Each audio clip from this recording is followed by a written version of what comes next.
오늘 우리 특별 새벽 기도에 오신 성도님들 주님의 이름으로 환영합니다. 마지막까지 승리하시기를 주님의 이름으로 축복합니다. 어르신들은 새벽 기도 오시고 또 우리 주님만을 바라보시는 우리 어르신들은 잘 모르시겠지만 혹시 나 혼자만 레벨업이라고 하는 웹툰을 아시나요? 모르시겠죠? 네. 아마도 아이들이 보는 웹툰이다 보니 잘 모르실 겁니다. 국내 누적수 5억 3천 뷰를 넘겼다라고 해요. 일본, 미국, 중국 등 전 세계에서 찾아와서 보는 전 세계 애니메이션 강국 나라들 웹툰 사이트에서 1위를 차지하고 있는 한국 웹툰입니다.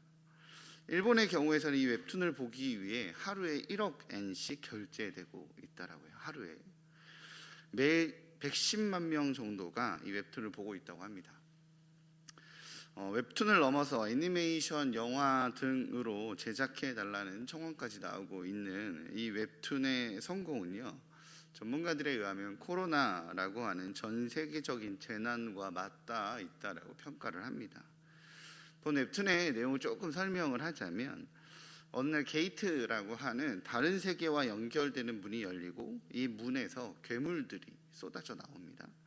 그런데 이 문의 특징은 이 문이 생기고 나서, 게이트라고 하는 문이 생기고 나서 일주일이 지나야 괴물들이 현실 세계로 나올 수 있다는 특징이 있고요. 그 게이트 안에 보스가 죽으면 게이트가 닫힌다는, 없어져 버린다는 특징이 있습니다. 또한 이 게이트가 생기고 나서 나타난 현상이 뭐가 있냐면, 전 세계적으로 헌터라고 말하는 이름의 사람들이 나타나는데, 이 헌터들만이 이 괴물들을 대항할 특별한 능력을 얻게 되는 인간들이었습니다. 이 괴물들은 기존에 있는 인간들의 역량에 미사일이나 총이나 이런 거에 영향을 거의 받지 않기 때문에 이 괴물들을 물리칠 수 있는 것은 오직 특별한 능력을 얻은 헌터들만이 가능한 것이었죠.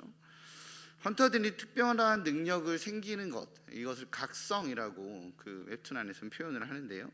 이 각성 시에 얻게 된 이 능력은 그때 얻게 되는 것으로 변하지 않아요. 그때 얻게 되면 그것을 그 능력으로 끝입니다. 그래서 이 헌터들을 등급을 나눕니다. 어떤 헌터는 B등급, C등급, D등급, A등급, S등급 이렇게 나누는데, 그렇기 때문에 이 게이트 안에 있는 괴물들의 능력을 측정하는 기계로 인간들은 이 게이트를 해결할 수 있을 만한 헌터들을 모집을 해서 이 게이트를 해결하는 능력으로 이 어려운 전 세계적인 게이트라고 말하는 재난이 닥친 상황들을 극복해 내고 있었습니다. 학생들이 흔히 하는 롤플레잉 게임 같은 시스템인 거죠. 그런데 이 웹툰의 주인공은 다른 헌터들과는 다르게 괴물을 죽이면, 다른 헌터들은 각성이라고 말하는 능력치가 생겼을 때의 능력으로 이 문제를 해결했다라면, 이 웹툰의 주인공인 성진우라고 하는 주인공은 괴물들을 죽이면 그것이 경험치가 되어서 레벨이 계속 혼자만 올라가는 거예요. 다른 이들은 고정된 능력으로 싸우는데 본인만 계속 레벨이 올라간다는 설정입니다. 이러한 설정이 일반적인 소년 만화의 특징을 그대로 부여하는 거죠. 주인공이 성장하면서 이 주인공이 성장하고 난관을 헤치으면서 성장해 나가는 그런 내용입니다. 근데 일반적인 소년 만화의 특징은 매번 치열한 전투를 통해서 그 전투를 치열하게 이겨나가며 주인공이 성장해 나가는데, 이 웹툰만큼은 기존 웹툰과는 좀 다르게 주인공이 난관을 헤쳐나가는 과정에서 기존 만화인대로 어렵게 이걸 극복해 나가는 것이 아니라 엄청난 능력으로 완벽하게 이 절대적인 힘과 능력을 장착해서 적들을 해치운다는 다른 점이 있습니다. 그러니까 막 치열하게 싸우다가 성장하고, 치열하게 싸우다가 성장하고, 이게 기본 틀인데 이 웹툰만큼은 주인공이 절대적 능력을 해결한다는 거예요. 평론가들은 이 웹툰의 성공 요인을 바로 이 점으로 보고 있는 거죠. 이를 먼치킨이라고 표현을 하더라고요. 내용을 좀 찾아보니까 주인공이 절대적인 강함으로 사이다를 시연하는 형식의 내용을 이렇게 먼치킨이라고 표현을 합니다. 코로나라고 말하는 팬데믹으로 삶이 어려운 시기 때 사람들은 이렇게 절대적인 능력으로 무언가를 해결해주는 해결사를 갈망하는 그 갈망이 내재되어 있는데, 이 웹툰에서 해소해주고 있는 거예요. 사람들의 갈망들을. 이 웹툰의 주인공을 향해서 그 캐릭터 안에서는 왕이라고 표현하는 수화가 있습니다. 다르게 표현하자면 이런 왕을, 이렇게 절대적인 능력으로 고난들과 어려움들을 해결해주는 지도자를 갈망하는 세상 사람들의 마음을 대변해주고 있기 때문에 이런 세계적인 성공을 이끌어낼 수 있었다라고 평론가들은 평가합니다. 우리도 그런 마음이 내재되어 있지 않은가 싶습니다. 그런데 오늘 본문에서 보면, 본문에서 나타나는 우리의 진짜 왕이신 예수님의 모습은 어떠세요? 이와는 너무나도 다릅니다. 예수님은 두 행악자들과 함께 죄인의 신분으로 사형에 처해지는 모습이 오늘 본문의 시작입니다. 32절, 33절 같이 읽어보도록 하겠습니다. 시작. 또 다른 두 행악자도 사형을 받게 되어 예수와 함께 끌려가니라. 해골이라 하는 곳에 이르러 예수를 십자가에 못 박고 두 행악자도 그렇게 하니 하나는 우편에 하나는 좌편에 있더라. 예수님의 십자가 처형의 장소를 사도 누가는 해골이라고 표현을 합니다. 십자가 처형의 참혹한 실제를 적합하게 묘사한 표현이 아닌가 싶습니다. 이에 대해서 키케로는 십자가 처형을 가장 잔인하고 소름 끼치는 형벌이라고 묘사하기도 했습니다. 그것이 십자가였죠. 모든 전체주의 정권은 공포장치가 필요했습니다. 십자가 처형은 로마의 공포장치였고 고통과 수치를 함께 가하는 것으로 악명이 높았습니다. 십자가 처형은 로마 시민들에게는 집행되지 않는 것으로 사회에 가장 낮고 가장 무기력한 계층인 노예나 폭력을 행사한 죄수들, 전쟁 포로들에게도 가장 잔인하게 가해진 형벌이 바로 십자가였습니다. 당시 로마는 십자가 처형으로 반란군이나 죄수들을 좌절시키는 효과를 극대화하기 위해서 십자가를 눈높이 혹은 그보다 약간 높은 위치로 집행을 했습니다. 그리고 피지배 계층의 사람들이 볼 수 있게 하기 위해서 일부러 사람들이 가장 붐비는 길로 처형의 장소를 선정하곤 했습니다. 보통 우리가 알고 있는 서방 예술의 작품처럼 높이 솟아오른 십자가의 이미지와는 다른 이미지일 수 있을 겁니다. 분명한 것은 십자가는 이렇게 공포와 수치의 상징이었고 이를 위해 사용된 도구라는 것은 부정할 수 없다라는 것이죠. 이스라엘은 BC 586년에 멸망을 하고 너무 오랜 시간 동안 식민지로 살았습니다. 때로는 아수르에, 때로는 바벨론에, 때로는 바사에, 그리고 로마까지 피지배계층으로 나라 없이, 국권 없이, 땅 없이 너무 오랜 시간 살아왔습니다. 오랜 시간 동안 혼란스러운 세상에서 살아가고 있는 이들의 유일한 바람은요, 지금 이 웹툰이라고 말하는 거의 성공처럼 강력한 능력을 가진 지도자였을 것입니다. 이 고통에서 구해줄 메시아였을 것입니다. 이스라엘을 출애굽시킨 하나님께서는, 다윗 왕국을 세우셨던 하나님께서는, 모든 전쟁의 승리자였던 여호와께서는 이런 그들에게 당신의 종들을 보내어 끊임없이 예언하셨죠. 메시아가 너희들에게 갈 것이다. 그리고 나타난 예수님에게서는 누가 봐도 그만한 능력이 나타났습니다. 아까 위에서 말씀드렸던 것처럼 먼치킨 스토리를 만들어낼 수 있는 절대자의 모습으로 예수님은 나타나셨었어요. 사람들을 먹였고요, 물고기 2마리와 보리떡 5개로 5,000명 이상을 먹였습니다. 지식층에게는 진정한 진리를 선포하셨고요, 귀신이 들린 자에겐 귀신을 내쫓았습니다. 자연조차도, 풍랑조차도 잠잠케 하셨죠. 병자들은 고치셨습니다. 권력자들은 그를 어찌할 줄 몰라, 어찌해야 할 줄 몰라 당황하는 모습을 보이곤 했습니다. 그러한 메시아이신 예수께서 그런 절대자이신 구원자이신 그렇게 기대할 수밖에 없었던 메시아이신 예수께서 가장 하층민이 받는 형벌, 가장 수치스럽고 공포스러운 형벌을 받습니다. 누가 봐도 오늘 본문에서의 예수님은 무기력합니다. 무능력하죠. 그런 무능력한 예수님을 나타내는 오늘 본문에서 저는 왕의 능력이 아니라 왕의 품격을 발견하게 됩니다. 34절에서 예수님께서 기도하는 부분까지만 같이 한번 읽어보도록 하겠습니다. 34절 시작.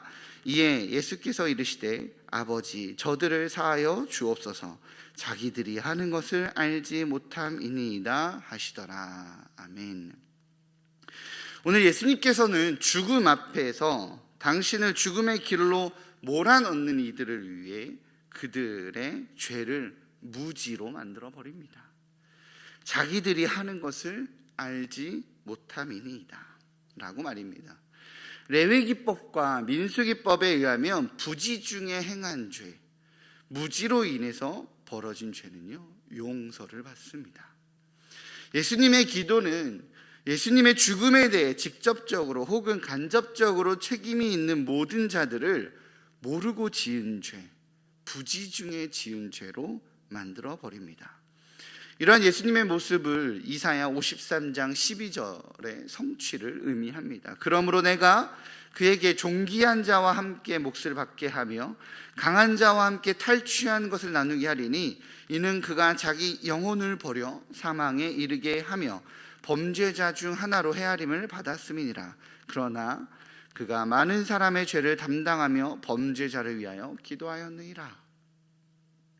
예수님은 그 길을 걸으신 겁니다. 그렇다면 예수님께서 부지중으로 만들어버린 이들은 누구일까요? 물론 전 세계 수많은 전 인류이시겠지만 오늘 본문에서는 세 종류의 사람을 보게 됩니다. 첫 번째는 관리들이죠. 관리들은 비웃는 자였습니다. 35절입니다. 그들은 이렇게 이야기합니다. 저가 남을 구원하였으니 만일 하나님이 택하신 자 그리스도이면 자신도 구원할지어다 라고 예수님을 조롱합니다. 두 번째는요 군인들입니다. 군인들은 이렇게 이야기합니다. 내가 만일 유대인의 왕이면 내가 너를 구원하라 라고 말하죠. 마지막으로 오늘 본문은 아니지만 예수님과 함께 못 박힌 행악자 중에 하나의 말입니다. 39절에 이르기를 내가 그리스도가 아니냐 너와 우리를 구원하라 라고 말합니다. 예수 그리스도의 십자가의 죽음 앞에서 관리들과 군인들과 행악자가 저지른 죄가 모두 같습니다. 뭐였죠? 예수님을 시험하는 것. 예수님께 자기 증명을 요구하는 것입니다. 당신이 메시아라면 증명해 보이십시오. 당신이 절대자라면 증명해 보이십시오. 셋이 하는 죄는 모두 같았습니다. 이에 대해 제임스 에드워드는 누가복음 4장에 있었던 사탄의 시험의 네 번째 시험이라고 말합니다. 누가복음 4장에서는 세 종류의 시험이 있었습니다. 돌을 떡으로 만들어 먹으라 라고 하는 시험, 자신에게 절하라 라고 말하는 시험, 마지막으로 성전에서 뛰어내리면 천사들이 보필할 테니 그렇게 자신이 메시아임을 증명하라는 시험이었습니다. 누가복음 4장에서 세 종류의 시험을 실패한 사단이 그 시험의 마지막이었던 성전에서의 시험, 예수님에게 메시아로서 자기 증명의 시험을 이번에는 세 종류의 사람을 통해 진행하고 있다라고 말합니다. 예수님은 그렇게 십자가에서 자신이 구원해야 할 인간에게 시험을 받으며 그들의 죄악이 부지 중에 행한 것으로 만들어 구원의 길을 열어 놓습니다. 시험의 대상이었던 사단은 내어 쫓으셨지만 구원의 대상이었던 당신의 백성들은 돌보시는 것이죠. 사실 오늘 설교의 본문은요 누가복음 23장 26절부터 43절까지의 긴 본문입니다. 이 긴 본문을 예수님이 이 본문 안에서 예수님은 일관된 모습을 보이시죠. 예수님을 위해 슬피 울며 따라오는 여인들을 향해서 예수님께서는 예루살렘의 딸들아 나를 위하여 울지 말고 너희와 너희 자녀들을 위해서 울라 라고 말하며 예수님 자신이 아닌 남은 이들을 도리어 돌아보셨습니다. 또한 자신을 향해 저주하고 조롱한다 할지라도 오늘 본문의 내용처럼 그들이 부지 중에 행한 것이니 용서해 달라고 하나님께 기도하십니다. 마지막으로 예수님과 함께 십자가에 달려 죽음에 거한 행악자는 구원하셔서 하나님 나라에 초대하시죠.